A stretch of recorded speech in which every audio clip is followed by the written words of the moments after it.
When I stand before you, I do not bring mere psychology as a science of facts and figures, but rather as a living flame that illuminates the depths of the soul. We are gathered not to analyze abstractions, but to touch the very roots of human longing, the archetypes that rise from the unconscious and shape your destiny, whether you acknowledge them or not. Tonight, I wish to speak about the subtle yet devastating confusion that so many empaths carry within them. The belief that being needed is the same as being loved. This is no simple confusion of words, but a misalignment of the soul, a wound inherited from childhood and woven through the archetypal drama of our lives.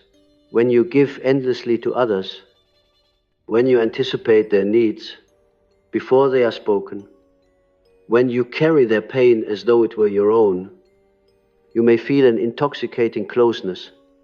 To be indispensable is to feel that you matter. Yet I tell you, my friends, that this is not love. It is dependency masked in devotion, obligation dressed in the garb of intimacy. The empath's heart aches to be seen, but in the shadow, it settles for being used. Love is not measured by how much someone relies on you, but by how much they honor your essence without consuming it. The psyche, in its labyrinth, confuses these forces because of the archetype of the wounded child. That child was once only loved when it was useful.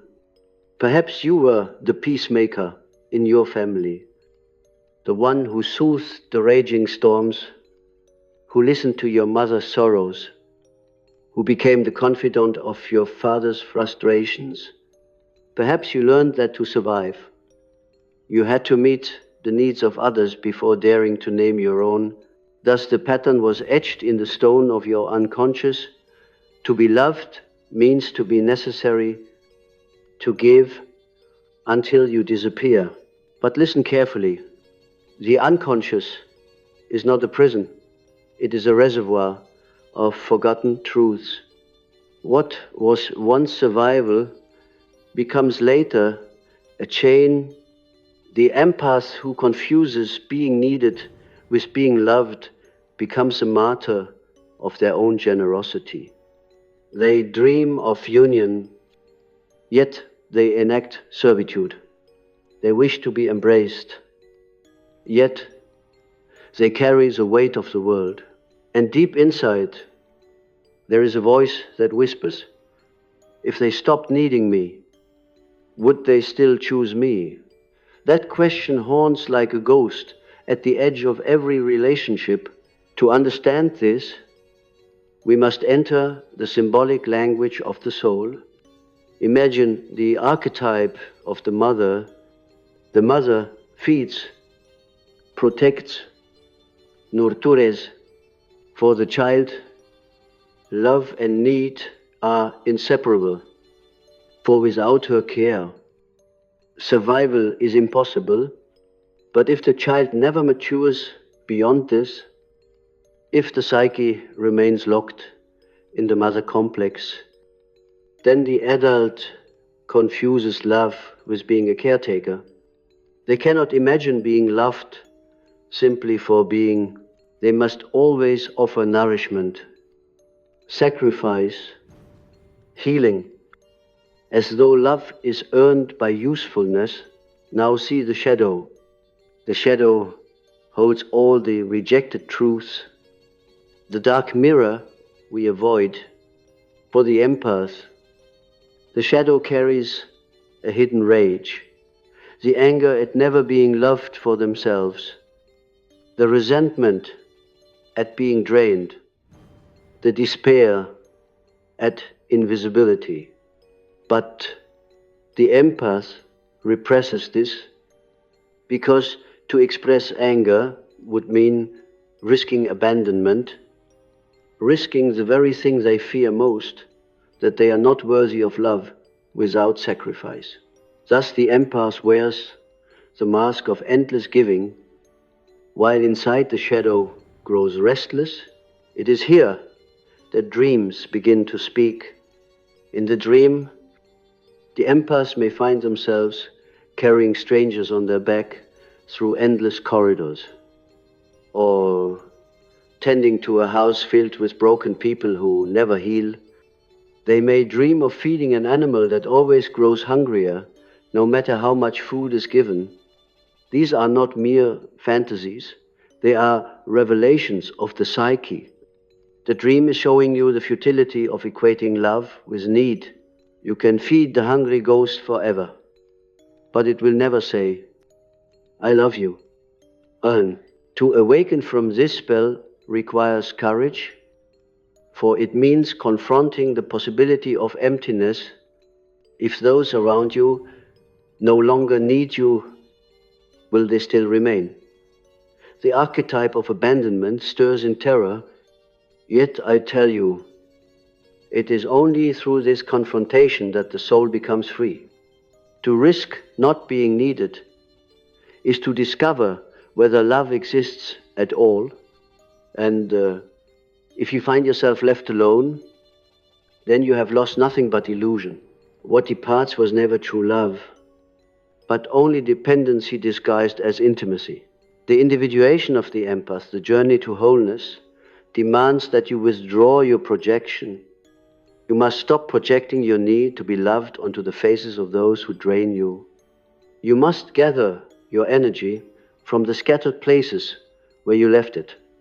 Each time you gave and were not seen, a fragment of your soul was left behind. Call it back. Speak within yourself. I am not only what I give. I am not only what you need. I am also what I am. And that is enough. But the ego resists. The ego fears that if it stops giving, it will lose all connection. And so a battle erupts in the psyche. The self calls you toward authenticity, while the ego clings to its old survival pattern. This is why the empath feels torn between exhaustion and obligation, between the desire for solitude and the terror of loneliness. It is the ancient struggle between the false self and the true self, between persona and essence. Consider this. Love that requires you to disappear is not love but possession. The vampire of the psyche feeds on your light and leaves you hollow. Love that requires no mask. No endless sacrifice, that is divine love. The love of the self, the love that emerges when you stand whole and unbroken before another. It is not born of need, but of recognition. I see you as you are, and I choose you. This is the task of the empath, to distinguish between those who see them and those who use them, to see that being indispensable is not the same as being beloved, to face the terror of possibly being unwanted, so that they may discover the deeper joy of being authentically chosen. My friends, we must go deeper still, for beneath this pattern lies a collective drama. The world itself confuses need with love. Nations believe they are loved because they are powerful, because others depend on them. Leaders believe they are loved because they provide, because they control. Families believe they are bonded by love, when in truth they are bound by obligation. But love is not born of chains. Love is the flame that burns without consuming. It does not demand your disappearance, but your presence. And so the empath becomes a mirror of the world's sickness. They enact in their small lives the great tragedy of humanity, the illusion that usefulness is the same as worth. But when the empath awakens, they become a mirror of healing. They show that true love is not transactional, but transcendent. They embody a new archetype, not the martyr, but the healer who heals themselves first, who gives not from compulsion but from overflow. The path is arduous. You will feel guilt when you first withdraw your overgiving. The old voices will cry, "You are selfish, you are cold, you are abandoning those who need you." But hear me, guilt is the echo of the old pattern dying. Do not mistake it for truth. Beyond guilt lies freedom. Beyond obligation lies intimacy. Beyond usefulness lies the revelation of love. Do not be afraid of the solitude that comes when you stop being needed. In that silence, you will encounter the self. You will hear the voice of your soul saying, "At last, you are mine." And when you emerge from that solitude, you will carry a new presence, no longer desperate to be indispensable. You will radiate a wholeness that attracts love, not because it needs you, but because it recognizes you. This is the alchemy of transformation. To turn the lead of need into the gold of love, it is the work of the inner marriage, where the wounded child is embraced by the inner parent, where the shadow is integrated, where the self arises as a son within. From this union, love flows naturally, not as a bargain, but as a gift. Yes, you will still give. Forgiving is part of your nature, but it will be different. You will give because you are full, not because you are empty. You will love because it is your essence, not because you fear being forgotten. And in that love, you will finally discover what you sought all along, not to be needed, but to be seen, to be chosen, to be loved. You may wonder why the empath clings so fiercely to this illusion, why the heart insists on equating need with love despite the suffering it brings. It is because the psyche seeks familiarity more than truth. The unconscious is not primarily moral, but repetitive. It replays the patterns etched into it. Much as water follows the grooves it has already carved in stone. The empath who grew up in an atmosphere where affection was conditional will unconsciously recreate those conditions again and again, because the soul is drawn to what it knows, even if it wounds.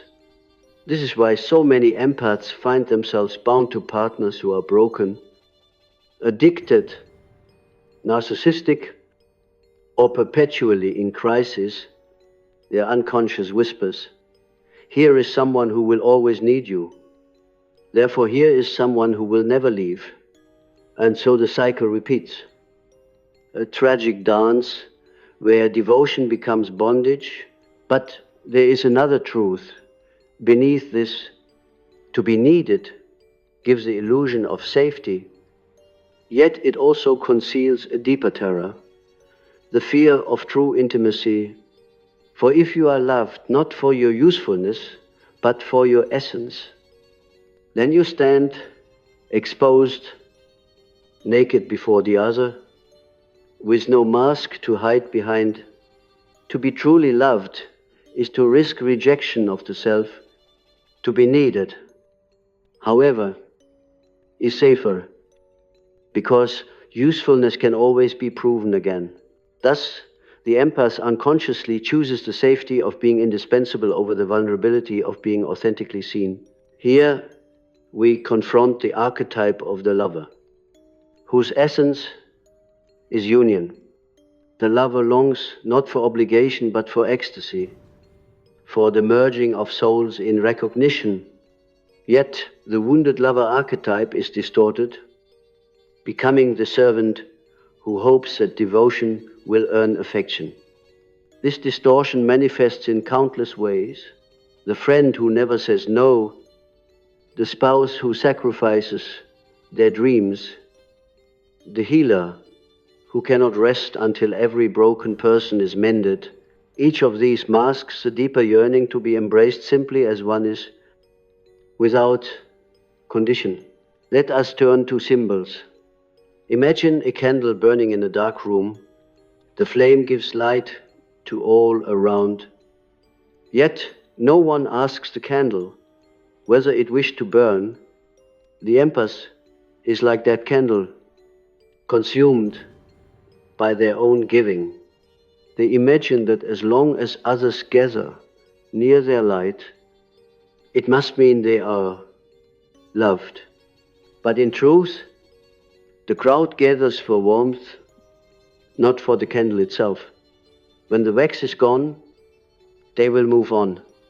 This is the tragedy, to mistake the need for light with the love of the flame, yet within the very image of the candle lies a secret. The flame, though it consumes the wax, is not destroyed. It is fire itself, eternal, archetypal, divine. The empath must learn to identify not with the wax that burns away, but with the flame that cannot be extinguished. When you stand as the flame, you no longer fear being depleted, for you know that your essence is inexhaustible. Then giving becomes joy, not sacrifice. Love becomes expansion, not erosion. To awaken this truth, you must enter into dialogue with your shadow. Do not flee from the rage, the exhaustion, the grief that you have suppressed. Invite them into consciousness. Say, I see you, I know you are there. You are the part of me that was never acknowledged. For the shadow is not evil, it is only unlived life. The anger of the empath is not destruction, but a demand for recognition. It says, I too have needs. I too deserve love. When you embrace this shadow, you integrate what was missing and your relationships transform. But the integration of the shadow requires symbolic death. You must allow the old identity, the savior, the martyr, the indispensable caretaker to die. This is terrifying, for it feels like annihilation. You may feel lost, empty, adrift, as though your very self has vanished. But this death is necessary for rebirth. It is the descent into the underworld, the dark night of the soul, where the ego is stripped away so that the self may emerge. Do you recall the myth of Persephone? She was taken into the underworld, forced to dwell in darkness, and yet from her descent sprang the mystery of renewal, the cycles of death and life. So too must the empath descend. In the silence of being unneeded, you will discover a new spring, a love that arises not from usefulness but from recognition. You will discover that you are more than what you give. Dreams once again become the guide. In this stage, the empath may dream of death, of funerals, of burying old possessions. They may dream of wandering in caves or labyrinths, of descending into underground chambers. These are not omens of destruction, but symbols of transformation. The psyche is announcing that an old self is dying, and a new one is being born. Trust these dreams, for they are the voice of the self leading you toward wholeness. You may ask, how do I know when I am loved rather than merely needed? The answer lies in resonance. Love does not drain. It nourishes. After giving, you feel fuller, not emptier. After presence, You feel seen, not invisible. Love recognizes your essence, even when you offer nothing. It is there in the silence, in the stillness, when you are simply yourself. Need, on the other hand, is restless, insatiable. It demands more and more, and no matter how much you give, it never feels complete. To distinguish between the two requires deep listening to your own soul. Ask yourself, do I feel alive here, or do I feel diminished? The answer will reveal the truth. This awakening is not selfishness, though the old voices will accuse you of it. It is self-realization. It is individuation. The journey of individuation is always misunderstood by the collective, for the collective thrives on conformity and sacrifice, but the self demands authenticity, and when you stand authentic, you become not less loving, but more so, because your love flows from essence, not compulsion. You may think of the anima and animus, those inner figures of the unconscious. For many empaths, the anima or animus is projected onto those they try to save. They believe that if they can heal the other, they will finally unite with their lost inner counterpart. But this is an illusion. The inner marriage cannot be achieved through another's healing. It must be cultivated within. When you reclaim your anima or animus, you no longer need to project it onto wounded others. You discover within yourself the wholeness you were seeking. Then your outer relationships become not rescues but unions. And here lies the great mystery. Love cannot be possessed, nor can it be earned. It arises spontaneously when two souls recognize one another. It is not the child clinging to the mother, nor the patient clinging to the healer. It is the dance of equals, the mirror of the self reflected in another, when you no longer confuse being needed with being loved. You are finally free to experience this mystery.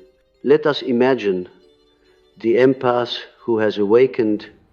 They still feel deeply, still intuit the unspoken emotions of others, still carry a sensitivity that is a gift, but they no longer confuse this gift with their worth. They know that their essence is valuable, whether or not anyone depends on them. They can choose to give or to withhold without fear of abandonment. They can walk away from those who drain them, not in bitterness, but in clarity. They can stand in solitude without collapsing into despair, and from this place, their love becomes luminous. It is no longer tangled in obligation, but radiant with freedom. Others feel it as authenticity, as presence, as warmth that does not consume. Such love heals not because it sacrifices, but because it reveals, it shows the other what it means to stand whole, to be seen without conditions. This is the empath's true calling, not to be a savior, but to be a mirror of wholeness. I tell you, the world desperately needs such mirrors, for everywhere we see the confusion of need with love, the entanglement of power with intimacy, the corruption of care into control. But when the empath awakens, they embody a new pattern. They show that love is not about being indispensable, but about being real. They teach that to be loved is not to be used, but to be recognized. And in this teaching, they become healers, not of wounds, but of illusions. So I ask you, each of you listening, where in your life have you mistaken need for love? Where do you give out of fear rather than freedom? Where do you cling to being indispensable because you are afraid of being invisible? Bring these questions into your dreams, into your meditations, into the silence of your heart. And when the answers come, do not turn away, for within them lies your liberation. When you walk through the threshold of this awakening, you will discover that what you once mistook for love was a rehearsal for the true mystery. The old pattern was a mask, a play enacted upon the stage of the unconscious, where the archetypes directed you without your awareness. The child within you performed loyalty in order to be held, carried burdens in order not to be abandoned. But once you shine light upon this drama, you begin to step out of the role. You are no longer the actor trapped in the script, but the witness who sees the play for what it is. In that moment, you taste freedom, yet freedom is not easy, because it requires solitude. To detach from the chains of being needed is to risk emptiness. The phone grows silent, the doors no longer open with requests. The faces that once surrounded you may disappear. And you may ask yourself, have I lost everything? But what you have lost is illusion. In the silence, you will hear something more profound, the quiet hum of your own being, the resonance of the self calling you to union. Consider the archetype of the hermit, the one who withdraws not out of bitterness, but out of necessity, to hear the whispers of the unconscious, the empath, when stripped of the drama of need, becomes like the hermit, alone. They feel the terror of nothingness, but slowly, in the cave of their solitude, the flicker of a deeper flame emerges. They discover that they are not nothing, they are presence itself. They are the one who feels, the one who dreams, the one who perceives. They are not defined by usefulness, but by existence. This recognition is transformative. The empath realizes that love is not something earned, but something inherent. It is the recognition of the divine spark within, the imago Dei, the image of God imprinted in the soul. When you see this, you understand that to be is enough. You do not need to justify your existence through service, nor prove your worth through sacrifice. You are loved by the self, by the totality of your being, before any hand ever reached out to need you. But the path remains paradoxical, for once you discover this inner love, you do not become less connected to others, but more. Only now the connection is free of compulsion. You can walk beside another without being consumed by their suffering. You can hold their hand without losing your own ground. You can listen without absorbing. This is the true gift of the empath, not to disappear into the other, but to remain whole while embracing them. Let me give you a dream that often arises in such transformations. A woman dreams that she is in a house filled with crying children. She runs from room to room, feeding them, dressing them, calming them. Yet, no matter what she does, they continue to cry. Exhausted, she collapses in the center of the house. Then, suddenly, a door she never noticed before opens, and she steps outside. The crying stops. The air is fresh, the sky vast. She realizes she was imprisoned in an endless cycle of care, and now, beyond the door, she is free. This dream is an allegory of the empath's awakening. The house is the psyche trapped in the compulsion of being needed. The children are the endless demands of others. The hidden door is the self offering a way out into wholeness. In myths, this same pattern is reflected. Think of Inanna's descent into the underworld. She strips away her garments at each gate until she stands naked before Ereshkigal, queen of the underworld. The empath, too, must strip away the garments of identity. The healer, the savior, the indispensable one, naked. They face the terror of being nothing, but in that very nothingness, they are renewed. They return to life with new power, not the power of usefulness, but the power of authenticity. The world fears this authenticity. Those who once depended on you will resist. They will accuse, manipulate, plead. They may say, you have changed. You are selfish. You no longer care. And you must hold firm. For these are not truths, but defenses. They are the cries of those who fear losing their source of supply. To stand firm here is a crucible. It is the moment when the old bonds are broken and new bonds may form. And what of those who remain after the bonds of need dissolve? Those are the ones who truly love you. They are not drawn to your utility, but to your essence. They are not afraid of your boundaries, nor threatened by your independence. They rejoice in your wholeness because they, too, have touched their own. These are the relationships of the self, not of the ego. They are rare, but they are eternal.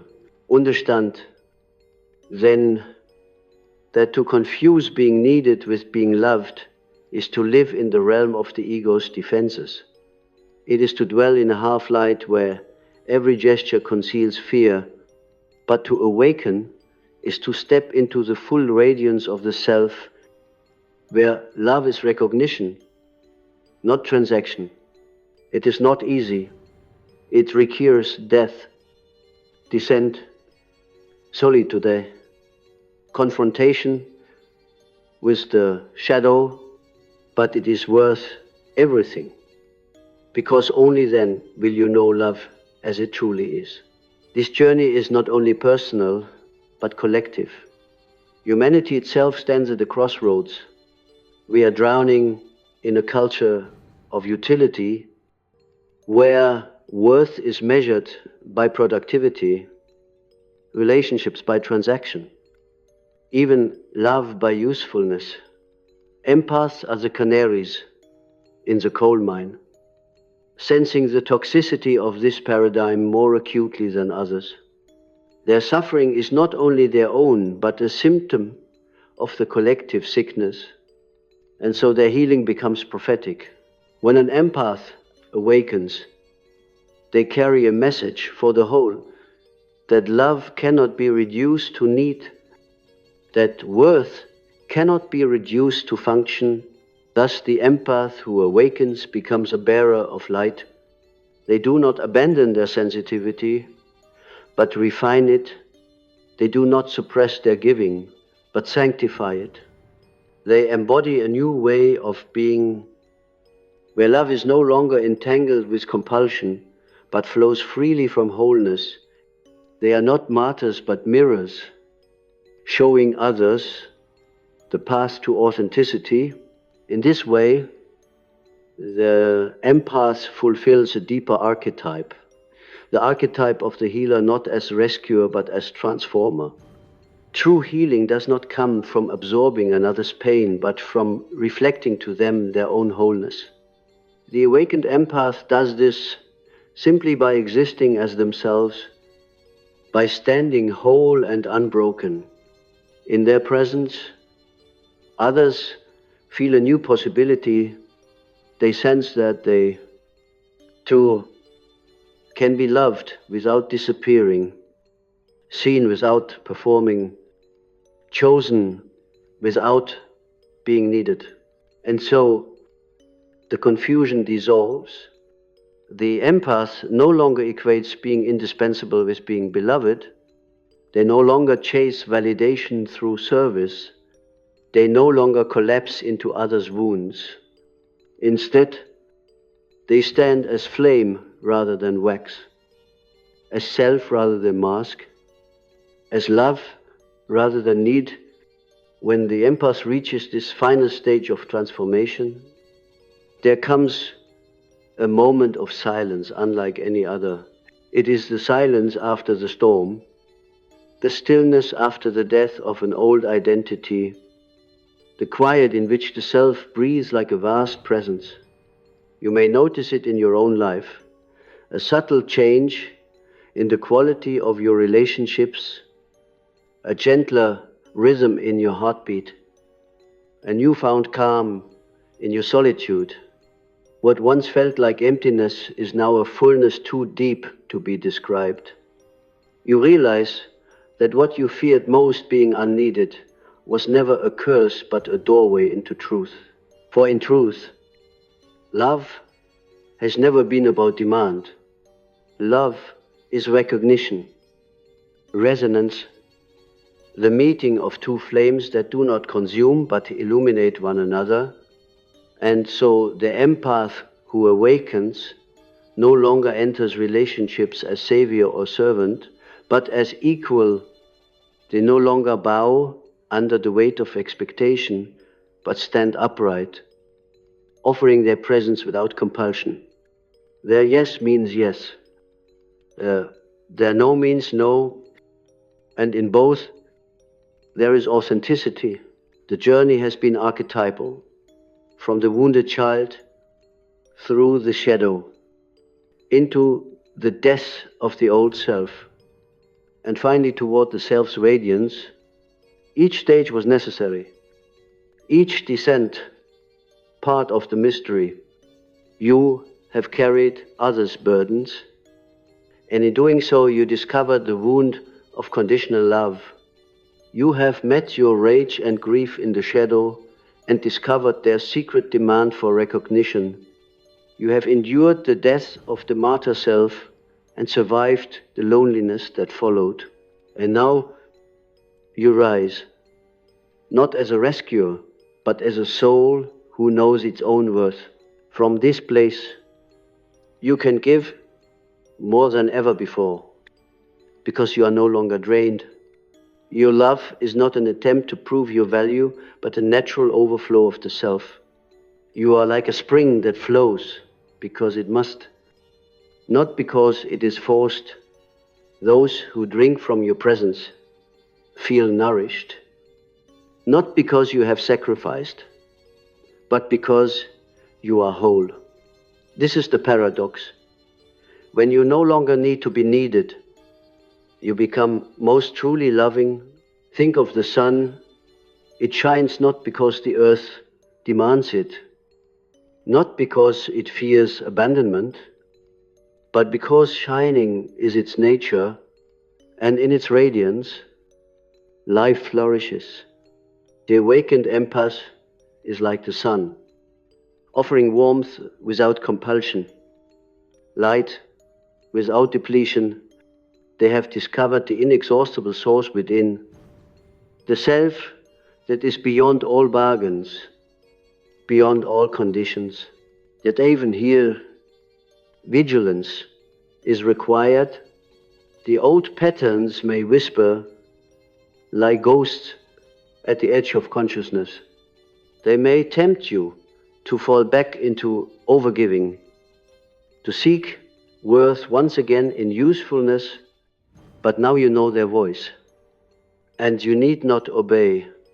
Each time you hear it, you can smile gently and say, I no longer confuse being needed with being loved. This simple recognition is power, the kind of power that liberates not only you, but everyone you encounter. And perhaps you ask, what then of humanity if each empath awakens? Will there be no service, no sacrifice, no care? I tell you, the opposite is true. For when giving flows from wholeness, it is pure, it is not poisoned by resentment or hidden demands. It does not create dependency, but freedom. The world will not lose its healers. It will gain true healers. For the first time, love will be unbound, flowing like a river without end. The myths tell us that such transformations are not only personal, but collective. The hero's journey to descent into the underworld, the rebirth, these are patterns that echo across time because they belong not only to individuals, but to humanity itself. The empath's awakening is a new chapter in this collective journey. It points the way for a culture that must learn to value being over doing, essence over utility, love over need. So I leave you with this vision, a gathering of souls who no longer confuse need with love, who no longer seek validation through sacrifice, who no longer carry the world's wounds at the expense of their own.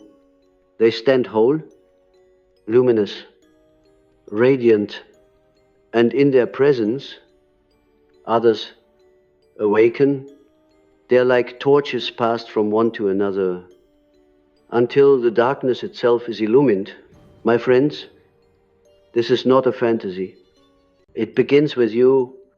Each time you say no when you mean no, each time you stand still instead of rushing to fix, each time you let yourself be loved without performance, you are rewriting the collective script. You are teaching the world a new pattern, and though the path is difficult, though it demands courage and endurance, know that you are not alone. The self is with you. The archetypes are guiding you. The unconscious itself is conspiring toward wholeness. So remember this. Being needed is not being loved. Love is not earned, nor bargained, nor bought with sacrifice. Love is recognition, presence, the meeting of essence with essence. Let this truth sink deep into your soul and let it transform you. And as you live it, you will become not only free, but a beacon for others. For in your wholeness, they will see the possibility of their own. Thus, the journey completes itself. The empath who once confused need with love now stands as one who knows the difference, who has walked the path of shadow and light, who has descended and returned, and in their eyes shines a new flame, the flame of the self, eternal, unconsumed, radiant with the mystery of love